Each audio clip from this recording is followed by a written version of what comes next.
Welcome, everybody. I'm Merle Robinson, and welcome to the National Security Decision-Making Games seminar track at Gen Con 2021. We're glad to be here again, even if we are virtual.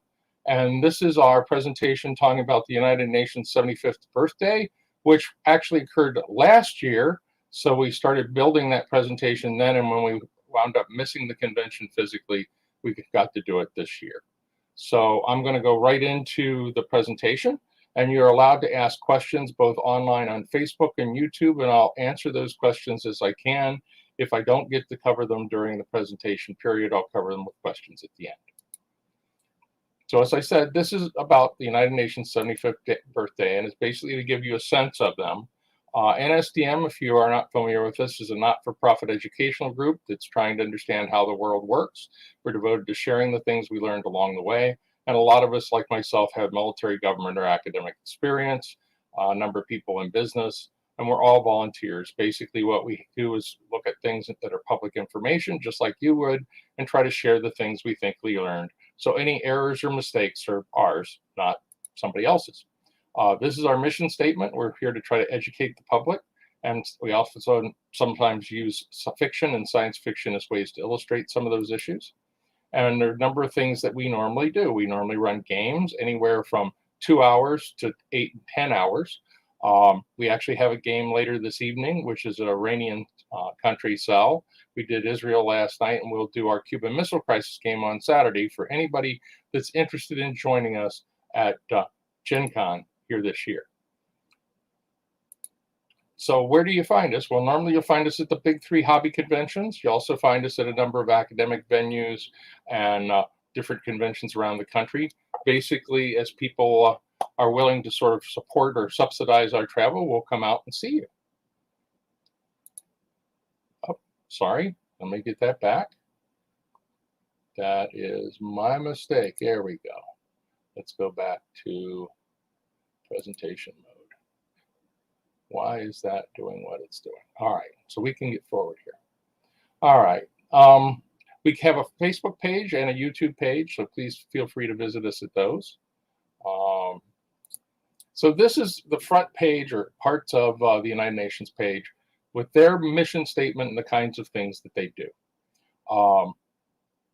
Give me just a moment here. I want to give you a better image.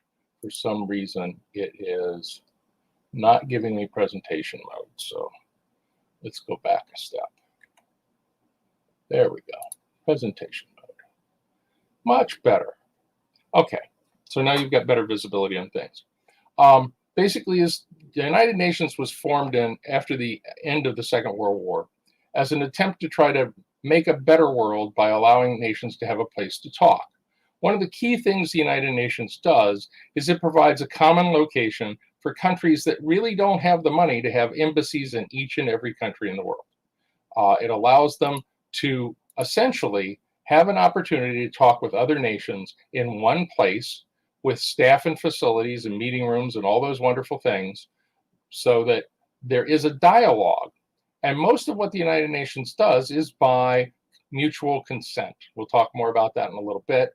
But essentially, their missions, as they define it now, is to look after international peace and security, which is primarily a function of the Security Council, protect human rights, which is part of the Universal Declaration of Rights that's in the UN Charter, deliver humanitarian aid, promote sustainable development, and uphold international law. All of those things really will not happen without enforcement actions by member states. Normally the Security Council, because they are considered the superpowers or the hyperpowers, are the ones that do that enforcement, but that doesn't mean that other states don't participate, and it's all based on consent. The other things that they talk about is sustainable development goals. That is a fairly recent twist on what the UN is looking at, and there's quite a bit of study work being done on climate change. We'll talk more about that in a minute. So basically, most nations in the world today are members of the United Nations. There are a couple of things that are not states that are observers, like the Vatican and the Palestinian Authority, and they're non-members like Somaliland, whereas in the northern part of Somalia, which has been operating as an independent state in reality for a number of years, but isn't recognized internationally yet. So this is the basic structure of the United Nations. You have the Security Council, which has 5 permanent members, and then rotating members that are elected by the General Assembly. The 5 permanent members have the power of veto. So if they don't agree, any one of them can say, no, we're not going to do that. So again, to understand, the United Nations is a consensus-oriented organization. It's to set norms that everybody can agree on. Now, the Security Council decides things and makes decisions, but the Secretary General is the actual individual that implements and manages the bureaucracy and staff offices of the United Nations. And we'll talk more about those in a little bit. The General Assembly has 193 members right now, and basically one country, one vote. And they can recommend things, and that's why you'll see things about UN General Assembly resolutions, which are basically advisory, and things that are trying to promote things in a certain direction. Now, other things that the UN does is they have the Economic and Social Council, the International Criminal Court, and the International Court of Justice. We'll talk a little bit about those. And there are a number of UN organizations, including UNICEF, which is Aid for Children, and a number of specialized agencies. We'll cover all those a little bit later. So the Security Council is responsible for maintaining international peace and security, and each member has 1 vote. Under the UN Charter, all member states are obligated to comply with Council decisions. Doesn't always happen, but that is considered the norm.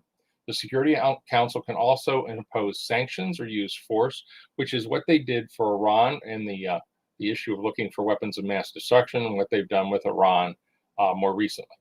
The Security Council has a presidency that rotates and changes every month. So recognize that the chairman of that Security Council can influence the agenda, and that's part of the variation that goes on in any organization. Then there's the General Assembly.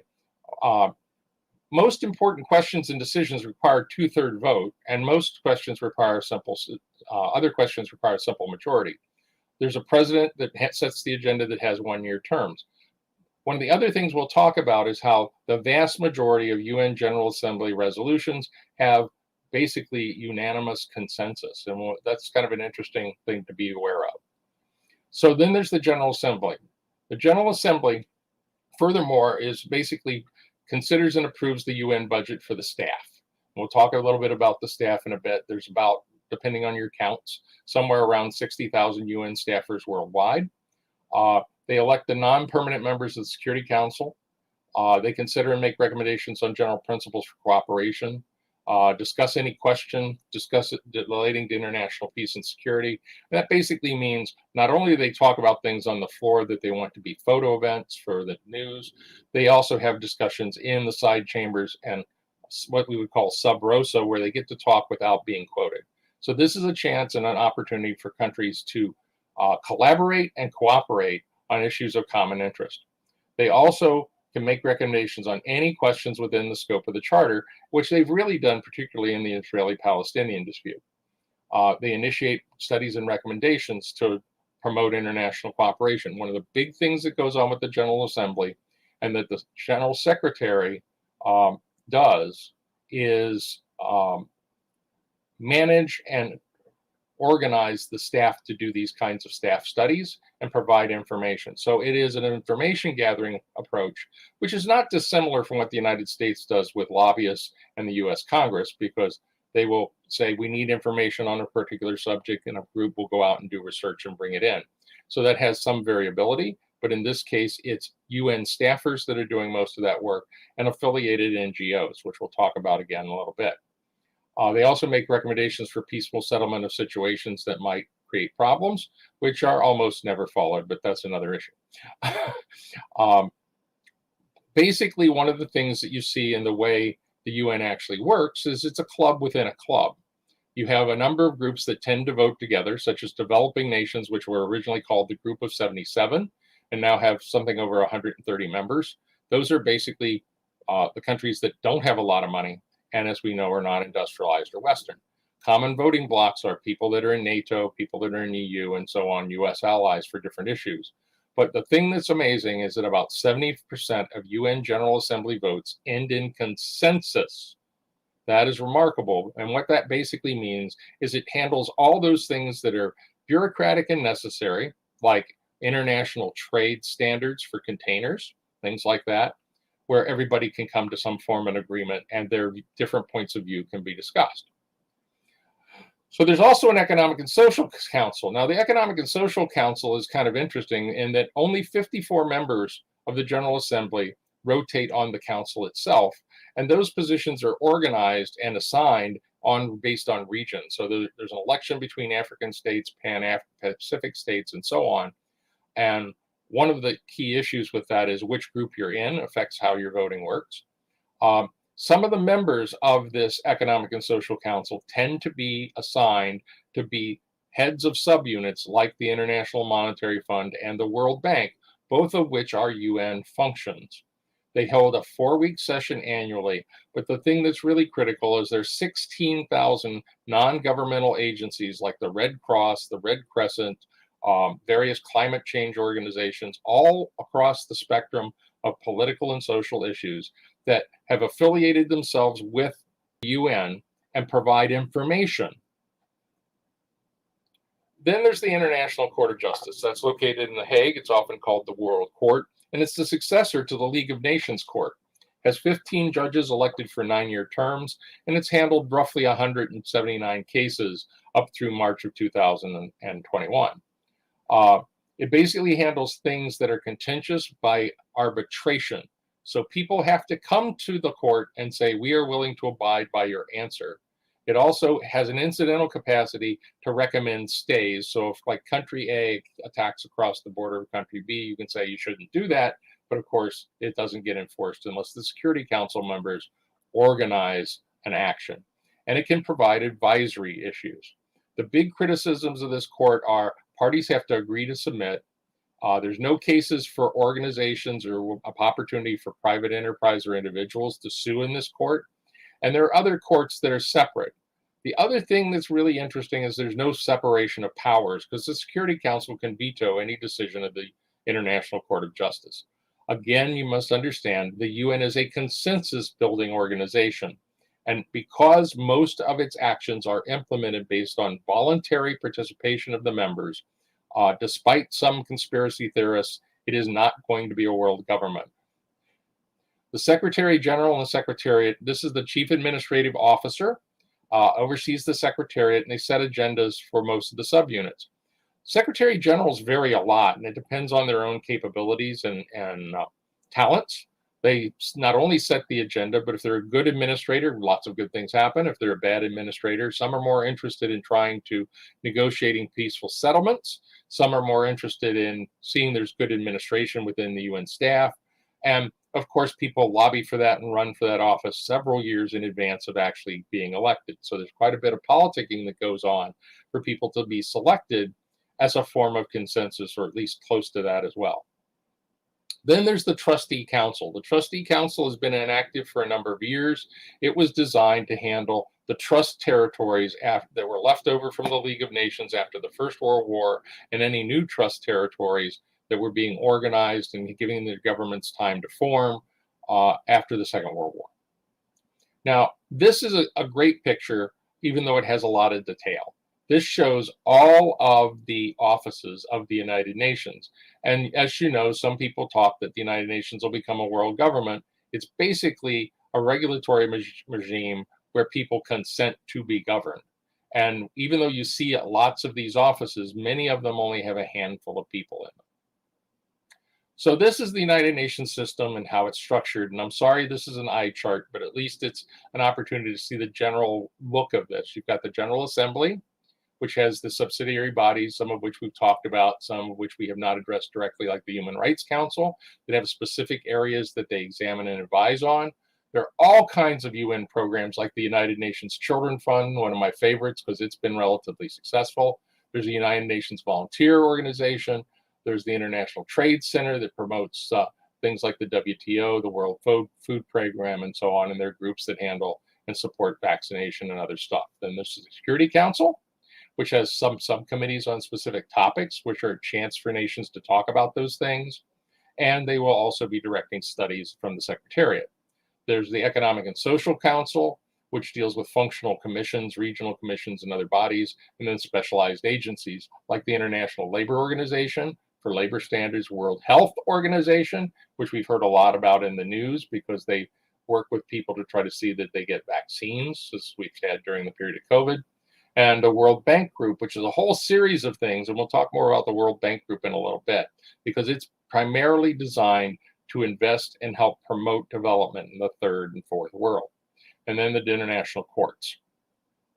So the overall employee count as of 1990, which is the last really good chart that I found, was about 63,000 employees.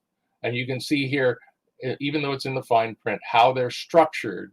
Of those employees located in the United Nations in New York itself, doing UN-specific business as opposed to the sub-agencies, there's only about 3,200 people. It's very hard to organize worldwide with 3,200 people. So then we have the specialized agencies, and these are the big ones. There's 17 of them, if I recall correctly. And you can see when they were established. There's Food and Agriculture, the Atomic Energy Agency, which was involved in the inspections in Iraq, looking for weapons of mass destruction, civil aviation, agriculture. All these things are the kinds of bureaucratic things every nation needs to be involved in, and that every nation is interested in and are likely, for practical reasons, to agree on.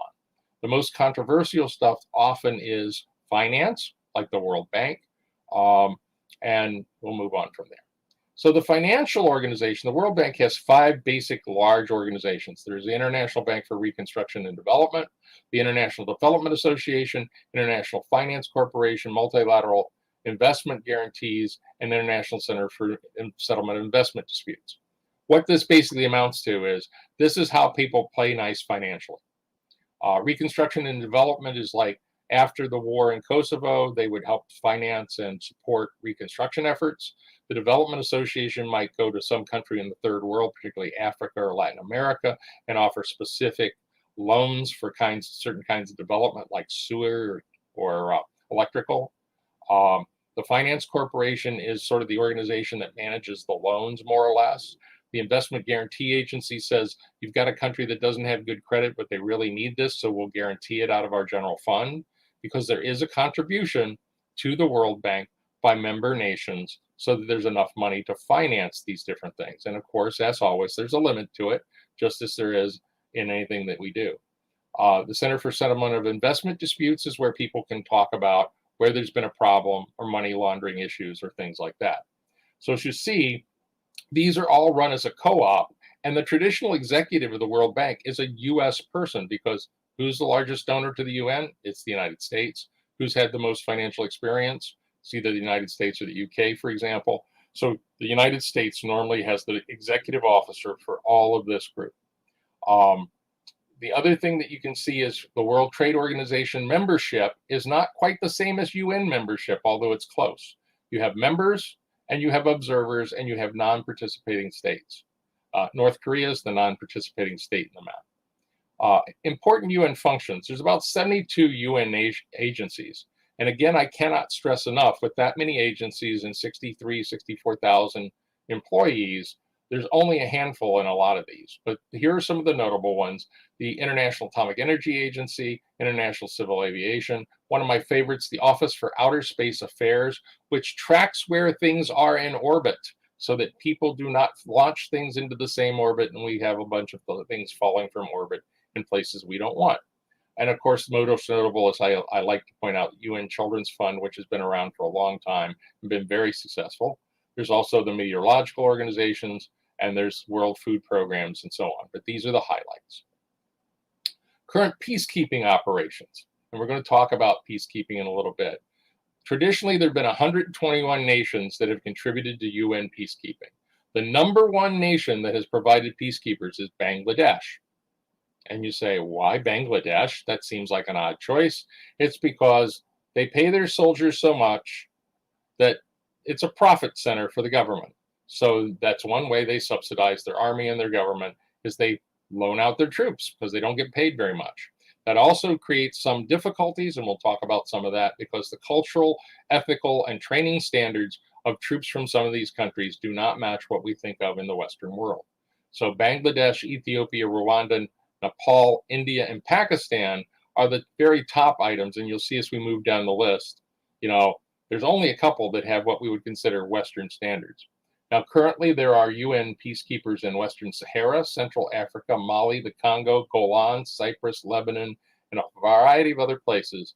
And we'll talk a little bit about that in coming slides. This shows peacekeeping operations since 1948. That shows the total spending on peacekeeping operations. And when you look at that over that long period, that's sort of in a governmental terms, peanuts, as we often have talked about in government circles, because I used to be a government budget officer at one point. $1 million here and $1 million there, sooner or later it's real money, because you discover how little $1 million will do.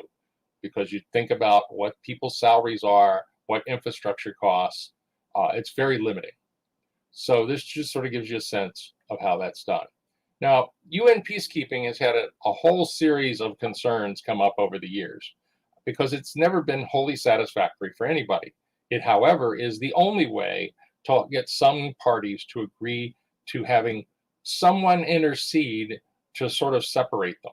So it's one of those things that has advantages and disadvantages. Right now, we have roughly 87,000, almost 90,000 personnel involved in peacekeeping operations around the world. Keeping in mind the kind of proportions and contributions that we talked about on the last page, you can sort of get a sense of things. Total fatalities in UN operations, current operations, and keep in mind some of these go back to the 60s, are about 1,500. And over that period from July 2021 to 2022, it's somewhere around 6.4 billion in spending, because there's a lot of personnel involved in travel and training and all that good stuff. Historically, however, the criticisms of the peacekeeping operations are, number one, it has had not resolved situations, and that's actually pretty far down my list, because it keeps people apart, but it doesn't really force them to negotiate a resolution. So when we talk about peacekeepers, we still have people in the Golan, from the 73 war. There are still people there implementing the Camp David Accords. Those types of things are a big issue worldwide. It separates the parties and does not resolve the dispute. However, the other things that have seen the most press coverage are deficient oversight, mismanagement, fraud, and corruption in the process. And we'll particularly talk about the oil for food situation, which was particularly sad. But we'll also talk about some of the reasons that occurs. Unintended consequences are peacekeepers carry diseases. For example, the guys that came in from Southeast Asia to Haiti carried diseases to Haiti that had never been seen in the Western Hemisphere. And of course, because of the low level of training and the background of the individuals, they've had issues where some of the peacekeepers have abused the locals, which is far from ideal. Okay, so people say, well, where does all this money come from? This is what a normal budget contribution looks like by country. Keep in mind here with number one thing that comes back again and again, the more you study the UN, is the UN works when the United States works in it, and the UN doesn't work when the United States isn't supporting it or actively doing things. So the real key to this is 22% of the budget is from the United States. Look who the number 2, 3, and 4 are. You see China, Japan, and then it drops off dramatically, because from Japan you go to Germany and it drops from almost 9% to 6%. It's important to get the sense. In this particular chart, you can see that it demonstrates by region of the world, who's putting in those contributions. This is a very illustrative chart, and I want to leave it up for a minute, because you'll see there are some countries you would say, well, why aren't they contributing? Or why isn't that contribution larger? And it's because contributions to the UN are voluntary, and they are often, let me rephrase it. There is an assessment that's recommended, and not everybody meets that assessment, including the United States when we've been less than happy with UN performance. People sometimes withhold money in order to try to influence the organization to improve on its poor performance. The underlying process of all of this that I cannot emphasize enough is the UN cannot enforce any decision except via the Security Council and independent member and nation national actions. People have to agree to do it, and they pretty much do it on a case-by-case basis. U.S. participation is what makes it work, because we have money, influence, leadership, and backdoor conversations. The United States is the best 800-pound gorilla for influencing the world. Process is pretty old-fashioned in that it's dialogue and horse trading. It seems a lot like the old U.S. Congress. I see we have a question. I'll cover that one in a little bit. Reality, the organization aspires to do more, but it's only as good as its members. And this is one of the things I like to point out to people when they start talking about the problems with the UN, because it does have a lot of issues. But, you know, what we would call corruption in the United States is quite a bit different in other countries. And you can see this is the Transparency International survey, which is a voluntary survey that people take worldwide. And the more red on the map, the worse the country's score seems to be. So the thing to understand is in some countries, corruption can be what we would call nepotism, which would be illegal in the United States for the most part, but they're taking care of their family. And if they pad that bill a little bit, it's because, you know, their cousin Joe needs the money. So there are a lot of things that go on as regular patterns of business in other nations that are not regular patterns of business in the United States. So the culture and training of people that work for the UN varies as widely as all these nations do. So the real thing to understand is when you talk about an international agency, it is a blunt instrument. You can throw $100 million at it, and a certain proportion of that is going to be more waste than you think is reasonable. But it's the only way to get from here to there. You know, people take care of their followers, their extended family, and they consider it normal business in a lot of these countries. Keep in mind there are nations like India where a large percentage of the legislature are under criminal indictment, you know, and that's the case in many third world countries or in countries where the action's the same, but there's no legal enforcement. So their biggest scandal with the UN is the food for oil issue. And the food for oil issue was a real disaster. There's no accounting for a difference because it basically was a great scheme with almost all the folks that were involved. There were over 270 identified participants from the research studies done after the fact from over 21 nations, including the United States and Canada, involved in this thing. And the biggest ways in which they got away with money, number one, was contract fraud. You know, they undervalued goods, okay, when it was sold or purchased, they pocketed the difference because people would resell it. The vouchers for oil business was a big part of it. So, for example, they pegged the price of oil to a particular day. So today it's $16 a barrel, and you get a voucher that's for 1,000 barrels. Tomorrow it's $20 a barrel. You just made money. And then because of the way they assigned those and the fact the Iraqis were involved, okay, what essentially occurred was they would assign that to people who would give them kickbacks. Or you'd have something where the product was substituted. You order wheat and you don't get wheat, you get a third-rate product. Banking fraud is another part of it. All of the oil for food funding was handled through BNP Paribas, which was a Brazilian bank, which was not noted for its high standards, wasn't noted for particularly low ones either. The other thing is a part of the oil for food revenue that they were supposed to collect was to go to the reparations fund for Kuwait and the countries that were injured in the war. It is estimated that 45% of that 53 billion was misappropriated. And where did it go? It went to agents, contractors, criminal organizations, and Saddam's circle, because essentially between the kickbacks and the overpricing and the management, that occurred. And it was clear that the Secretary General had some personal family members involved in that process, because at that time, I believe he was Ghanan, and the standards there are different. The culture is different. So what would be expected as a way to take care of your family because they'll give you a fair price would be considered fraud in the West. So what is the story with the UN? Is it a successful organization and is it indispensable, or is it a failure and dramatically imperfect? And the answer is yes. It's actually all those things. It's very successful in some areas because some tasks can only succeed via cooperation.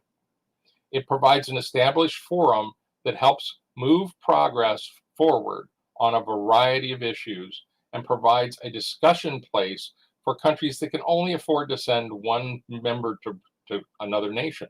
They may not be able to send it to every Western nation. They don't have an ambassador in every country. And it's a way to maximize input from countries that otherwise wouldn't be heard. So it does have a real advantage, particularly in allowing developing nations to raise issues to the West of concern so that a decision can be made on what United States, what other countries might do either to help or to ignore an issue. And yeah, is it a failure? Well, on some things it is. Very clearly, the Oil for Food program was a horrible failure. You don't expect 45% misappropriation in any program under any culture in any condition. But it's only as good as the members, and you have to have everybody you can involved in it to make it work. So we sometimes have things like human rights offenders on the Human Rights Council. It's not fun, but it's the way it works. You also have very limited resources, so they can't do everything. And administration varies from Secretary General to Secretary General. Accountability issues are a big issue along the way, and although it has gotten somewhat better, again, this will vary somewhat as we have different people involved in the Secretary General position. So, the big thing is it's very suited to some problems. Every problem isn't a nail, though, because it's unsuited to other problems, and that's a real concern. But hopefully what you've seen is that I've been able to give you an overview of how things work with the United Nations, some of the major issues, and give you an opportunity for additional research. And I note that we have one question, and he's asking if the UN ROE, I'm not sure what your initials are for, if you can clarify, supersedes self-protection, and could a Jan reveal still occur? I think what you're talking about is the rules of engagement for peacekeeping, and the answer is they have guidelines that say what the soldiers are supposed to do, and they are supposed to protect civilians. And the answer is not all of them are equally well trained. So yeah, this could still occur. It's not a high probability because there's action on it for rules of engagement. Thank you for that clarification. That was what your ROE was. But the best that we can do is to help agitate and encourage improvements in that system, because for some things it's the only game in town. Now, the other thing I want to stress is when you take into account the scope of activities, and when we talk about the UN budget, most of that budget doesn't go to UN staff. It goes to the UN programs like the World Bank and so on. So if we go back and we take a look at this chart, the one thing I don't have a good breakout and haven't been able to find is exactly what components all that money goes to. But I can tell you it's not all the staffers. A good chunk of it goes into the World Bank and UNICEF and all these different agencies to perform their work, where they're doing contracts, where they're working with other organizations, particularly and most often nonprofits, but not exclusively. And as a result, that leads to successes and failures like any process will. We have serious deficiencies in U.S. government contract management that we've addressed over the years. I'd worked on the logistics side for a while, and one of the things that we had issues with was contractors that were giving us substandard parts. They wouldn't stand the stress of an airframe like they were supposed to, and they started testing programs to sample and handle those things. They started oversight and inspections. Just as when you're dealing with financial issues, you hire independent auditors to look at things, which the UN really didn't seem to do until after the fact with the Oil for Food.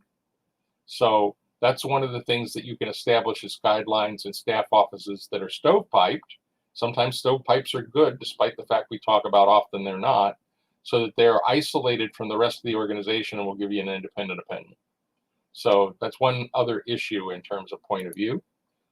Do we have any other questions at this point? If you do, please put them into either Facebook or YouTube, and we'll be happy to respond to those.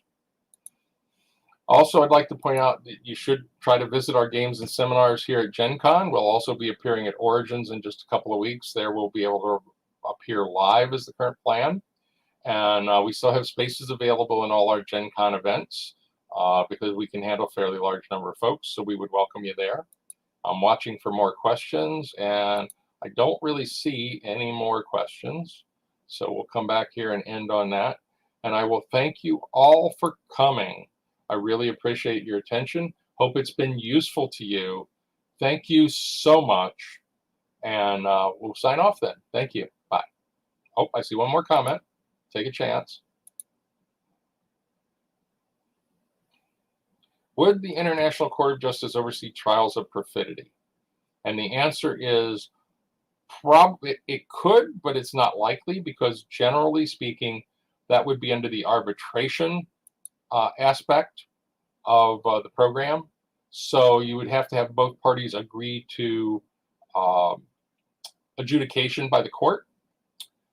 That would mean that it would have to be an international issue where they've raised the issue from one, like for example, soldiers from country A do something while they're on a UN job in country B, and country B has to go to the court, and both of the nations say, yeah, the soldiers may be a problem, but you've got a national liability because we owe you for doing it wrong. Theoretically, that could happen. I don't think that's very likely. We're not, in my view, going to see that in our lifetime. But yeah, another chance for questions. I'll give you one more opportunity. All right, well, thank you again. Appreciate so much you joining us here at Gen Con, and hopefully we'll see you in the future. Bye for now.